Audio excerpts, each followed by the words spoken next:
Most people think starting a business requires tens of thousands of dollars and a business degree and some kind of special skill. But I'm gonna show you 9 businesses you could literally start this week for less than $1,000. And some of them are making people 6 figures a year doing work that most people aren't even thinking about. So my name's Austin Zabak, and I've been building businesses for over a decade in the real estate industry, pest control, and a bunch of other stuff. And so if at any point in the video you get any value, do me a huge favor, go ahead and smash that like button. It'll help get this video in front of more people who need to see it. All right, so let's start with the most unglamorous one on the list, and probably the one that's gonna make you say, there's no way. And that is dog poop cleaning. Now, this industry is bigger than most people realize and is actually growing really fast. In 2024 alone, 66% of US households reported owning at least one pet. That's 86.9 million homes, and out of those, 65 million of them own at least one dog, making dogs the most popular pet in the country. And those dogs produce over 10 million tons of waste every single year, over 20 billion pounds. A single dog drops about 3/4 of a pound a day, and most of it goes uncollected. And the people who own those dogs, well, they love their animals just like I do, but they don't want to deal with that, right? And that is your business. The pet waste removal market is already in the hundreds of millions, and it's projected to hit $537 million by 2035, growing on an average of 7.2% a year, which is a trend line that you want to be on the right side of. Now let me make this real for you with an actual example, because I've actually seen it firsthand. So I had a poop scooper who I found online. Now she built a route of 300 customers, and she was coming to my house 1 time per week. And in about 10 minutes, she would come into my backyard, clean up all of the waste, sanitize all my turf, and she was out of there. One day I walked out and I started talking to her, and I was asking her how many jobs she could do in a day, and she was doing 30 jobs a day, and she actually had quite a few employees, and each employee was doing 30 a day. At an average of $69 a month per customer, she was doing about $20,000 a month, which is just over $250,000 a year picking up dog poop. And the startup cost to get into this is literally a rake, a scoop, some bins,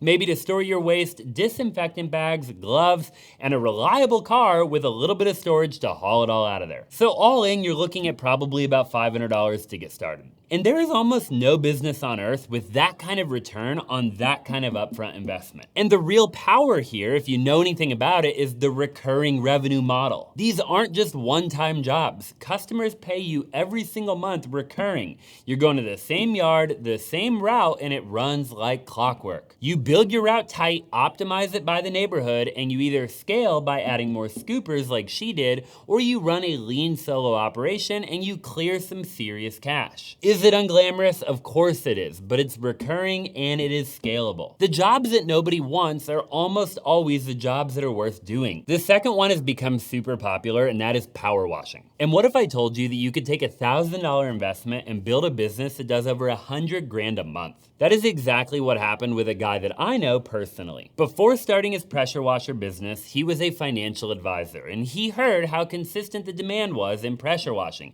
He made the jump, and on day 1, he bought a trailer, he bought a water tank, a hose, and a surface cleaner. He didn't have any experience, he didn't have any industry background, he just watched some YouTube videos online like the one you're watching right now. He showed up and he got to work. And 4 years in, his best month crossed over 100 grand. And that is the kind of story that should make you put down whatever excuse you've been holding on to. So let's talk about why it works. The US pressure washing industry generates over $1.2 billion in revenue across more than 32,000 companies, and it is still growing. Residential and commercial demand is consistent year-round. People always need their driveways, their patios, their storefronts, and their building exteriors cleaned. It's not seasonal the way that some people think. It is a service with near infinite repeat customers because all things get dirty again all the time. Average residential jobs run anywhere from $400 to $1,000 just to wash a home's exterior. And the best part is that you can launch this business for around $1,000, covering your equipment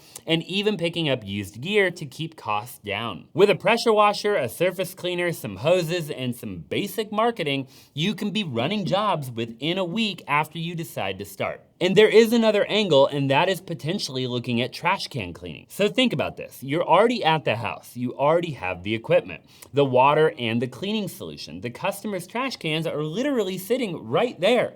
You can go knock on their door or text them and give them a call, and you can offer to clean them for an extra $20 to $30 per can, and most homeowners will just say yes without even blinking. So that's a $40 to $60 upsell on a job that you were already doing. Now you multiply that across every residential customer on your route, and you just potentially added thousands of dollars a month in revenue without adding extra driving and miles and wear and tear on your vehicles. You're monetizing what is already right in front of you, and that is my favorite thing in the world to do. And the best operators in this space don't just pressure wash, they become the full exterior maintenance solution for their customers. And that is how you increase your average ticket, lock in recurring revenue, and make yourself hard to replace. Before I get into the third point, I want to say something that I truly believe. You will never be rich until you stop underestimating how lazy people actually are. Because the businesses that make the most consistent money are almost always built around the things that people simply don't want to do, and taking out trash is one of them. I actually did a full business tour with the founder of a company called Can Monkey, which is a company that does one singular thing. They literally take out your trash cans from your garage or your backyard to the curb on collection day, and then they bring them back.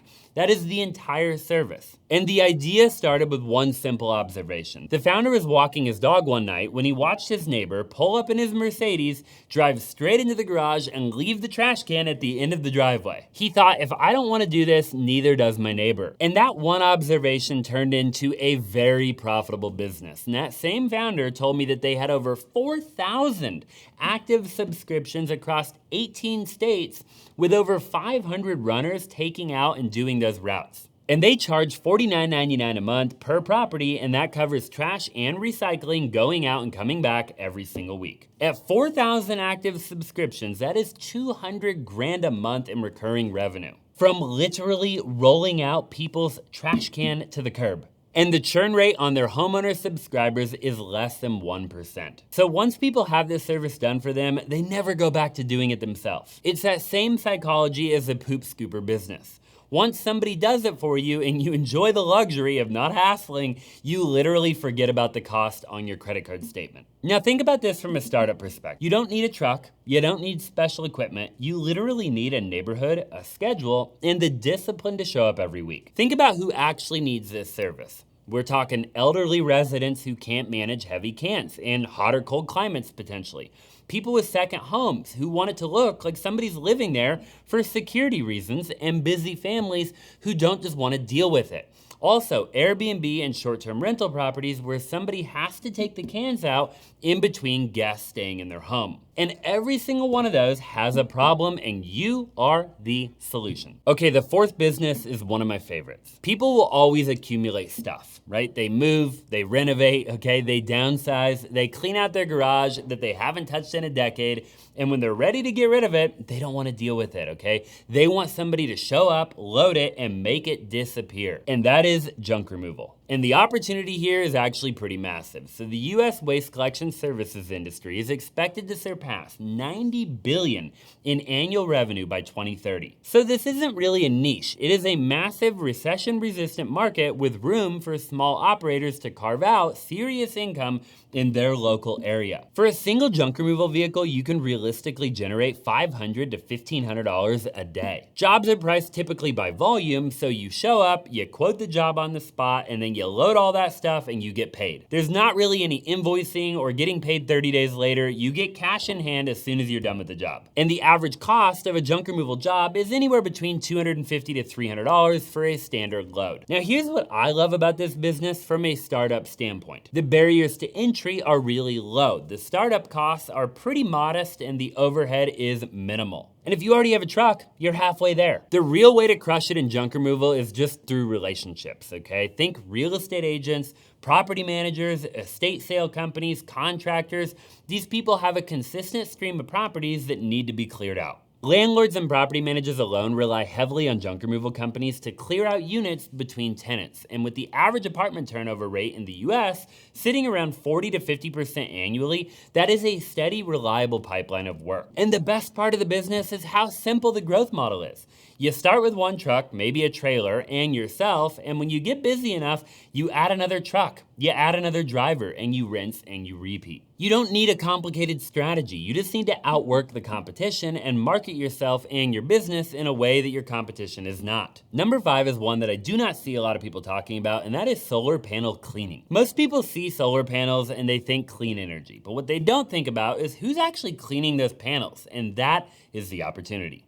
Dirt, dust, pollen, and bird droppings build up on solar panels over time, and they block the sunlight from reaching the cells. And that means that the system that the homeowner paid tens of thousands of dollars to install is running at a fraction of its potential. Regular cleaning, typically 1 to 2 times a year, can boost power production by 10 to 20% in dirty conditions. And that's not really a minor improvement. I mean, for a homeowner who invested 20 or 30 grand on a solar system, that is real money being left on the table when those solar panels are literally just sitting there dirty. And once you frame it in a way to a homeowner that you're not just cleaning their panels, you're actually recovering lost energy output and protecting their investment, the sale becomes incredibly easy. So let's talk about the size of the market. The solar panel cleaning industry was valued at $1.22 billion in 2025 and is projected to reach $2.57 billion by 2035, which is more than doubling in 10 years, and it makes sense when you look at how fast solar adoption is growing across the country. Places like Arizona, Texas, California, and Florida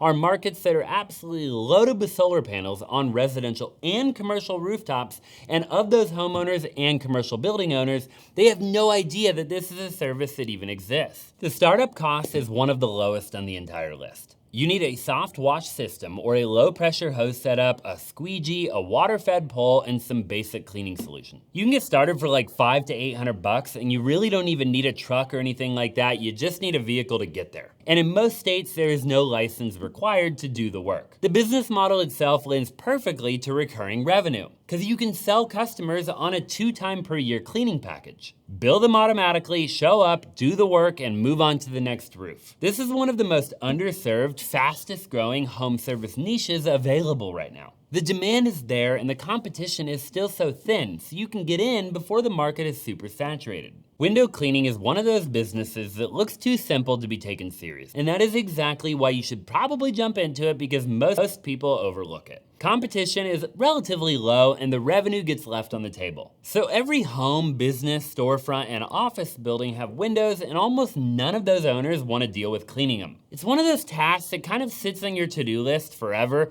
till somebody like you shows up and offers to handle it for them. So here's what the numbers look like in the real world. The average window cleaning job on the residential side runs about $550. So if you were to do 6 jobs a day, you're looking at over $3,000 in gross revenue in one single working day. One operator doing this in Arizona did $392 grand last year with a small team of subcontractors. And he started with $500 worth of equipment. A squeegee, a mop, a bucket, a belt, a step ladder, and some basic cleaning solution. That's your entire kit to go out and start making money on day one. And as you grow, you add water-fed pull systems to clean higher windows and a better ladder setup maybe, and eventually you're running an entire crew. The pricing model is relatively simple, and residential jobs are priced by square footage and how many stories the home has. And once you've done enough homes, you can quote almost anything over the phone in under 2 minutes. Now here's where this business can really compound. You can sell quarterly exterior cleaning packages to homeowners and lock in monthly contracts with commercial accounts like restaurants, retail stores, and office buildings. Commercial clients don't price shop the way residential customers do. They really want reliability, and they'll typically pay for it to have somebody consistently come out every single month. So at $500 to start with no experience required, window cleaning is one of the most straightforward paths to building a real service business from scratch. All right, number 7 is one that I actually did when I was quite a bit younger. So if you live in a warm climate state like Florida, Texas, California, or Arizona, this is one of the most reliable businesses that you can build. But even beyond the warm weather states, pool cleaning is a service that never goes away once somebody has a pool. A neglected pool will turn green and it will grow algae and become unusable very quickly. So the homeowner either has to deal with it themselves every week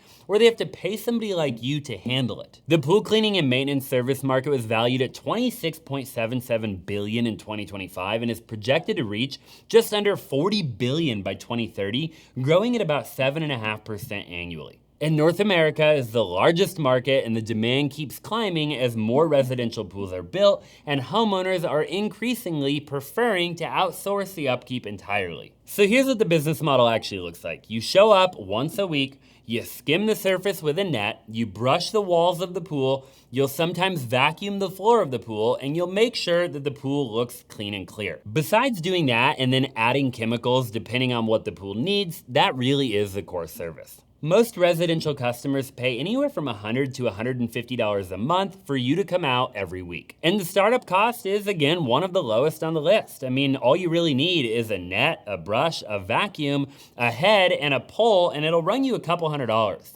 You'll need some chemicals too, but the reality of it is you only need to buy the chemicals as you actually put on the accounts. And then you just need a reliable vehicle with storage and you're ready to take on your first client. You don't need a degree or a license in most states. You just show up, you do the work, and you let the recurring revenue continue to build. And the retention in this business is honestly really good if you're good at your job. Once a homeowner finds a reliable cleaner that they actually trust, they almost never switch unless they move. Number 8 is lawn care, and lawn care might be the most proven path on this entire list. It isn't flashy and it isn't new, but it's been building real wealth quietly for many, many decades, and it shows absolutely no signs of slowing down. The US lawn care and landscaping industry reached $184 billion in 2025, employing 1.4 million people across 650,000 companies in the US. And here's what makes that number so compelling from a business opportunity standpoint. The market is highly fragmented, with no single company controlling over 5% of it,